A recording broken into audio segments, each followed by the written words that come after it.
মরকতমণি ছিলেন মরকতমণি। হ্যাঁ, মরকতমণি জায়গাটার নাম কি? নীলা। নীলা, ওই নীলা পাথরের আর একটা নাম হচ্ছে মরকতমণি। যাদের শনির প্রভাব খারাপ থাকে ওই জ্যোতিষীরা তাদের ওই নীলা ধারণ করতে। সেই মরকতমণির যে জৌলস, ওই জৌলসকেও জয় করে তোর অঙ্গকান্তি। মরকতমণি বিনিন্দিত করে যে অঙ্গকান্তি, সেই অঙ্গকান্তি খানা দিনে দিনে শুষ্ক নীল ফলের ন্যায় মলিন হয়ে যায়।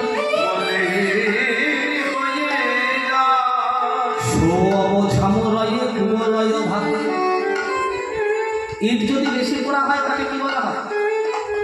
ইট যদি বেশি পুড়ে যায় তাকে কি বলা হয়? ঝামা। আর যদি কম পড়ে তাকে কি বলা হয়? আমা।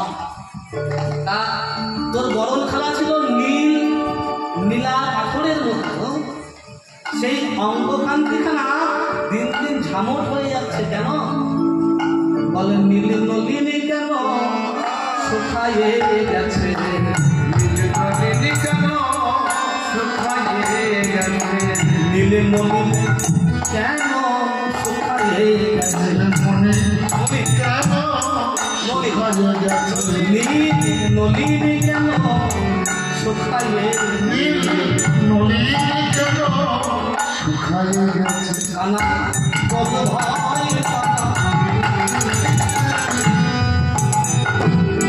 তোর কি হয়েছে, নীল নলিনী কেন শুকায়ে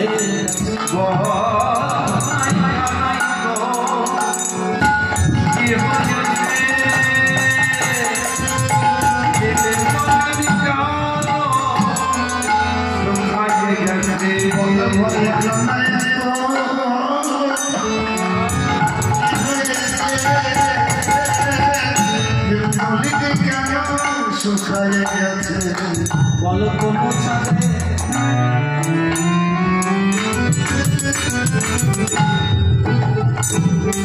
সকালে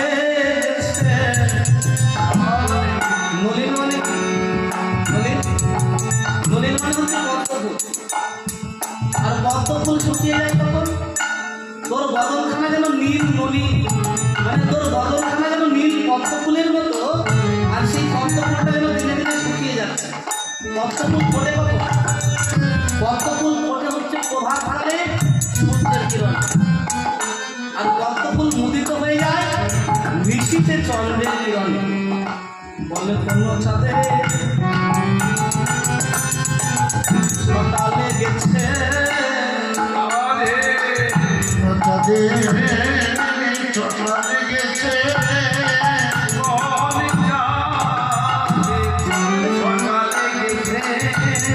তাই দিনে দিনে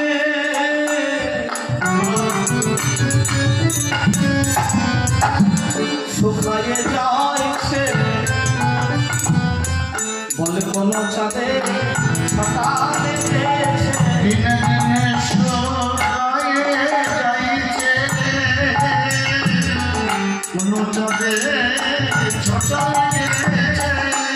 তোর নীল কমলের নাই বদনখানা ধীরে ধীরে শুকিয়ে যাচ্ছে, তবে কি ওই নীল কমলের প্রতি কোনো চাঁদের ছটা লেগেছে? আমি কি জানি সবথেকে কষ্ট হয় কি, আমরা সবসময় তোর সুন্দর চক্রবর্তীর মতো দুটো নয়ন দেখেছি, কিন্তু আজকাল সেই নয়নে আবার জলও দেখছি। রইতে ওই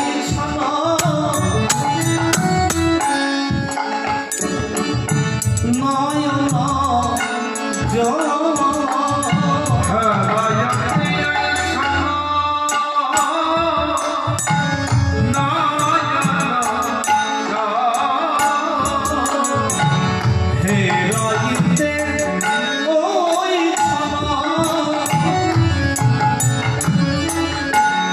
নয়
ছিঁড়ে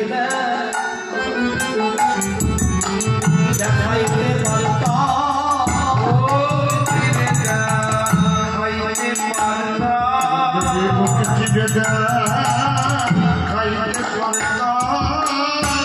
বলে যে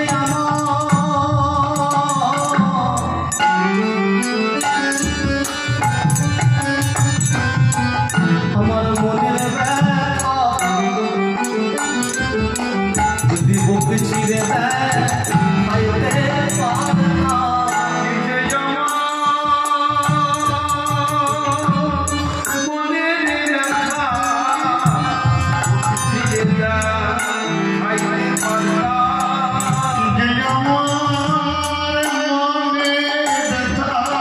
যেমন হনুমান খাইয়েছিল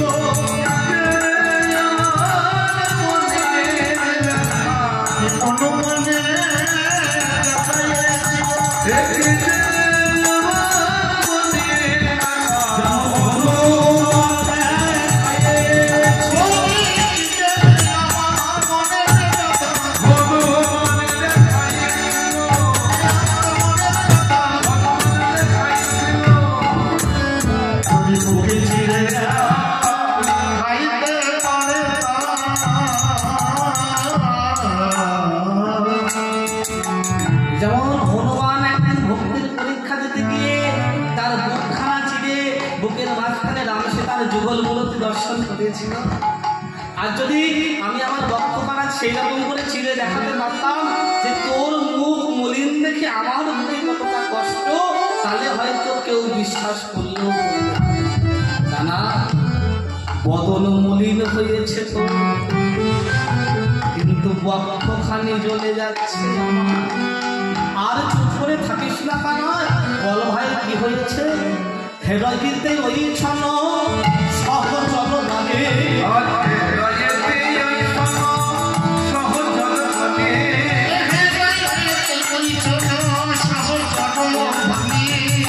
হেরগিতে ওই ছন হেরগিতে ওই ছন সহজ মানে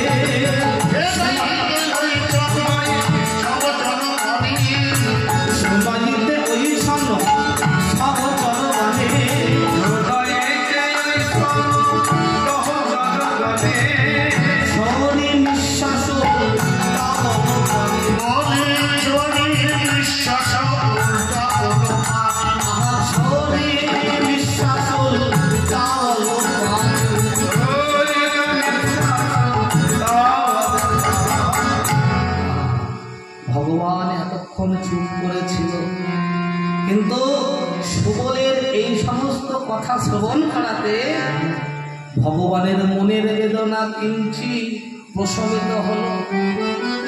আর কিঞ্চিৎ প্রশমিত হয় ভগবান এবার সুবলের কথায় উত্তর দেবার জন্য কি করলে? একটি দীর্ঘশ্বাস ত্যাগ করলে। শরীর নিঃশ্বাস উল্টা হলো পান। অর্থাৎ ভগবান বোঝাতে চাইল, সুবল তুই তো তখন থেকে আমার সাথে অনেক কথা জিজ্ঞাসা করছিস, অনেক কথা বলছিস, কিন্তু একবার আমার দিকে চেয়ে দেখ ভাই, তুই আমাকে প্রশ্ন করছিস বটে, তবে আমার কথা বলবার মতো কোনো ক্ষমতা নেই। আমাদেরও তো এরকম হবে, যখন খুব দুশ্চিন্তায় ভোগ করি, যখন আনমনে কোনো চিন্তা করি, তখন যদি কেউ কিছু বলে আমাদের উত্তর দেওয়ার মতো শক্তি থাকে না, তখন আমরা কি করি? কি জানি কি হয়েছে। তেমন ভগবান বলছে, সুবল তুই জিজ্ঞাসা করছিস বটে, তবে তোর কথার উত্তর দেওয়ার মতো কোনো মানসিকতা এবং কোনো শক্তি আমার নেই। শরীর নিঃশ্বাস বৈষ্ণব পদকবি বলছে, ভগবান এতক্ষণ ধরে দীর্ঘশ্বাসটা ত্যাগ করলো যেন মনে হচ্ছে ইতিপূর্বে ভগবান কয়েক দিন যাবৎ নিঃশ্বাস ত্যাগ করেন। তার কারণ এটা, ভগবানের নিজের নিঃশ্বাসের প্রতিও বিশ্বাস নেই। ওই নিঃশ্বাস ত্যাগ করবার মধ্যে দিয়ে যদি নিজের মনের অন্তর্নিহিত কথাটা বাহির হয়ে পালিয়ে যায়, তাই এতদিন নিঃশ্বাস ত্যাগ করি। কিন্তু এখন সুবল সখার কথায় আশ্বস্ত হয়ে ভগবান নিঃশ্বাস ত্যাগ করে পর উল্টিয়ে বলল, দূরে যাব গাহ মরময় অভিলাষ, দূরে যাব গাহ মরময় অভিলাষ, দূরে যাব গাহ মরময় অভিলাষ, দূরে যাব গাহ মরময় অভিলাষ, দূরে যাব সমজিয়া কহে ঘন শ্যামরদা,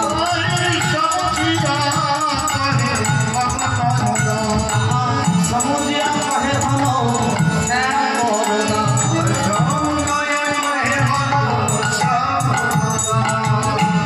বৈষ্ণব কবি ঘনশ্যাম দাস আজ সখীভাবে ভাবিত হয়ে লীলার এক পাশে দাঁড়িয়ে বলছে, গোবিন্দ গোবিন্দ কি করলো? একটি দীর্ঘশ্বাস ত্যাগ করে দূরে অবগাহ অর্থাৎ দূরে গিয়ে আবার বিশ্রাম করতে লাগলো। ভগবানকে দর্শন করে দেখে মনে হচ্ছে যেন তিনি বড় ক্লান্ত, বড় পরিশ্রান্ত। বৈষ্ণব কবি বলছে, ক্লান্তিত হওয়ারই কথা, গুরুভার জড়িত, গুরুভার বহন জড়িত শ্রমে ক্লান্তি হবে বই কি। তাই গোবিন্দ দূরে গিয়ে বিশ্রাম করতে লাগলো। দূরে অবগাহ মরম অভিলাষ, সমছিয়া কহে ঘন শ্যামরদা। গোবিন্দ তুমি নিজেকে সামলাও, নিজেকে সামলিয়ে তোমার মরম সখা সুবলকে তোমার মনের কথাগুলো সব খুলে বলো। তুমি যখন তোমার মরম সখা সুবলকে তোমার মনের কথাগুলো খুলে খুলে বলবে, তখন সে নিশ্চয়ই তোমার মনের ব্যথা দূর করবার চেষ্টা। আহা, সমছিয়া কহে ঘন শ্যামরদা। কিন্তু সুবল সখার এই সমস্ত কথা শুনে এতক্ষণ পরে সুবল সখার কথায় আশ্বস্ত হয়ে গোবিন্দ বলতে লাগলো, তবে বলি শোন সখা, আমাদের কি হয়েছে শোন। আহা কালিয় দমন দেন মা,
মনে আছে যেদিন তোরা কালীদহের বিষ জল পান করে সবাই মরে গিয়েছে? সেদিন ওই দুষ্ট কালীনাগকে উচিত শিক্ষা দেওয়ার জন্য কদমের ডাল হতে আমি ওই কালীদহে ঝাঁপ দিয়েছিলাম। আর এই কালীদহে যখন ঝাঁপ দিয়েছিলাম তখন ওই কালীনাগের ফনায় উঠে আমি নৃত্য করছিলাম। আর আমি যখন কালীনাগের ফনায় উঠে নৃত্য করছিলাম তখন কি হয়েছিল? তখন কালীদহকে বেষ্টন করে বিভিন্ন ভক্ত চারিদিকে দাঁড়িয়েছিল।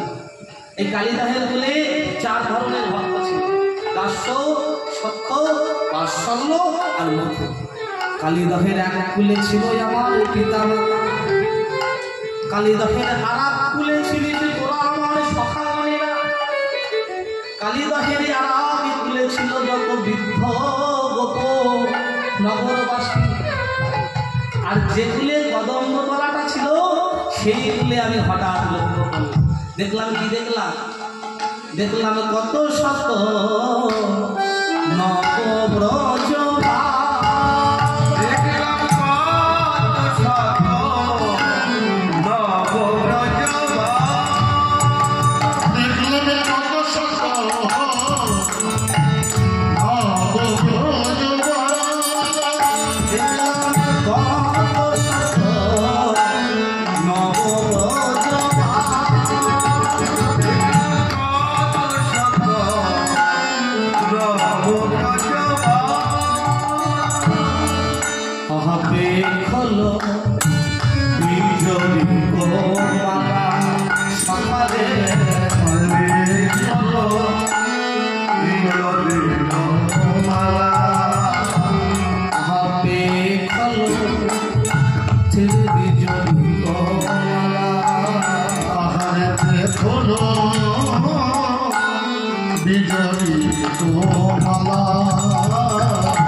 মানুষের দুঃখী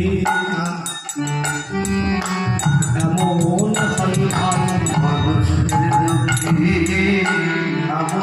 হয়, মানুষের দুঃখী এমন হয়। আমি ইতিপূর্বে দেখলাম মানুষের এমন হয়, আমি ইতিপূর্বে দেখি না মানুষের এমন হয়। আমি ইতিপূর্বে এই বৃন্দাবনে জন্ম নিয়ে আমি বৃন্দাবনে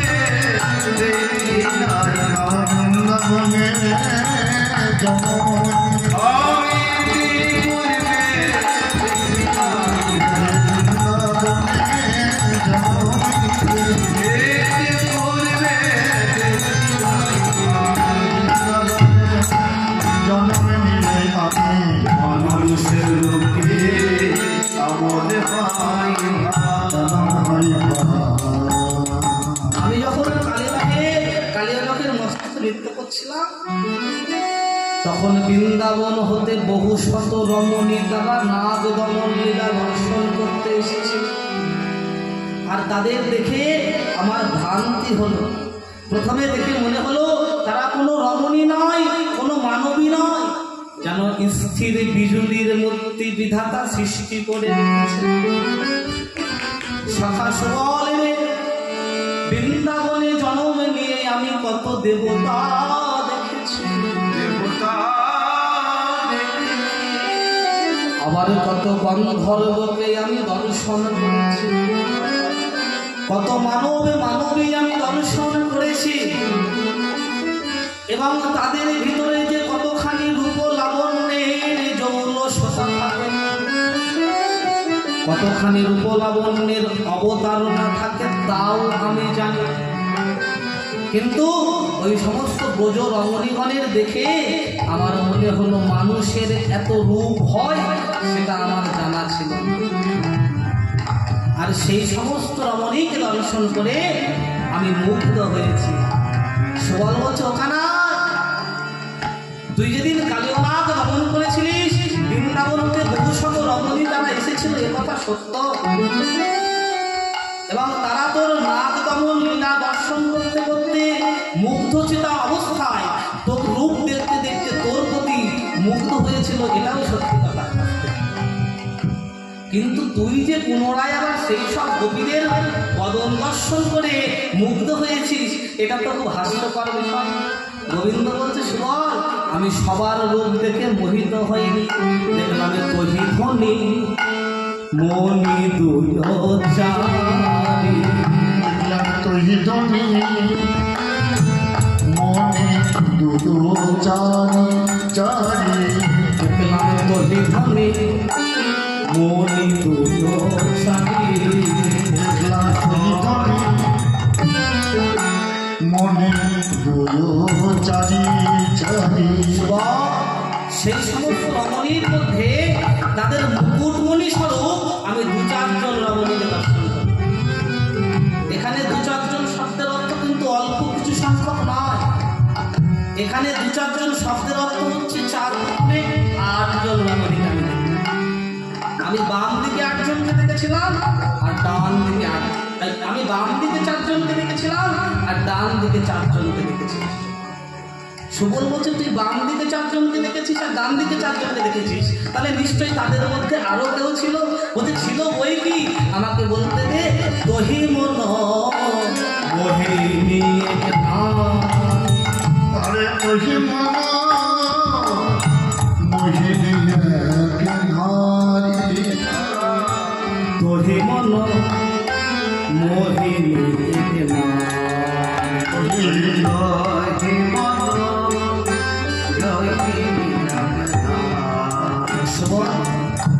মিলে আমার প্রাণটি হতে,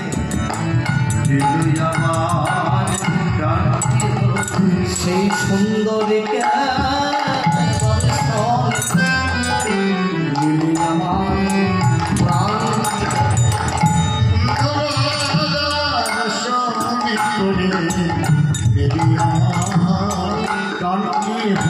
সেই সুন্দরীকে দর্শন বলে রে সখা কিবা,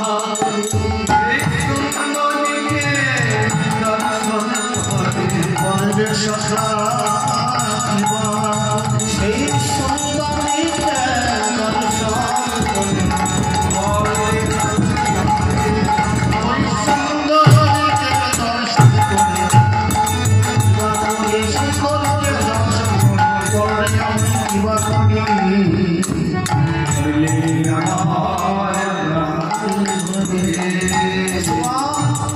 আর সেই মনোমোহিনী নারীকে দর্শন করবা মাত্র সেই রমণী আমার হৃদয় মাঝে প্রবেশ করেছে। হ্যাঁ,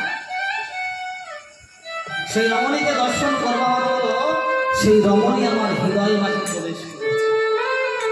সুবল বলছে, কানাই, সেই রমণী যখন তোর হৃদয় মাঝে প্রবেশ করলো, তুই তাকে বাহির করে দে, তুই তাকে বের করে দে।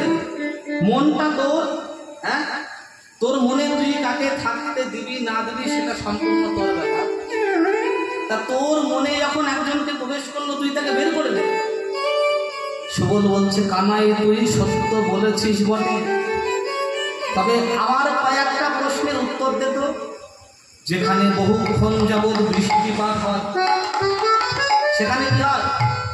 যেখানে বহুক্ষণ যাবৎ বৃষ্টিপাত হয়, সেখানকার মৃত্তিকা কাদায় পরিণত, আর সেই কাদায় পরিণত হওয়া মৃত্তিকার মধ্যে দূর থেকে যদি কোনো ভারী বস্তু ছিটকে এসে পড়ে, তাকে কি সহজে টেনে বার করা যায়? যায় না। ঠিক তদ্রূপ সেই সমস্ত রমণীগণকে আমি যখন দর্শন করছিলাম, তাদের অঙ্গ মুখ হতে যে রূপলাবণ্যের ছটারূপ বৃষ্টি আমার হৃদয়ের ক্ষেত্রে বহুক্ষণ ধরে হচ্ছিল, সেই বৃষ্টিপাত হতে হতে আমার মনের কাদাখানি, আমার মনের মৃত্তিকাখানি কাদায় পরিণত হয়ে গেছে। আর পুনরায় সেই রমণীর রূপ যখন ওই কাদার মধ্যে প্রবেশ করলো, আমার মনের কাদায় ডুবে ডুবে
মনের কাদায় ডুবে গেল, তাকে আমি টেনে তুলতে আর পারলেন না সখা। আর তখন থেকে কি হয়েছে, আসর হ্যাঁ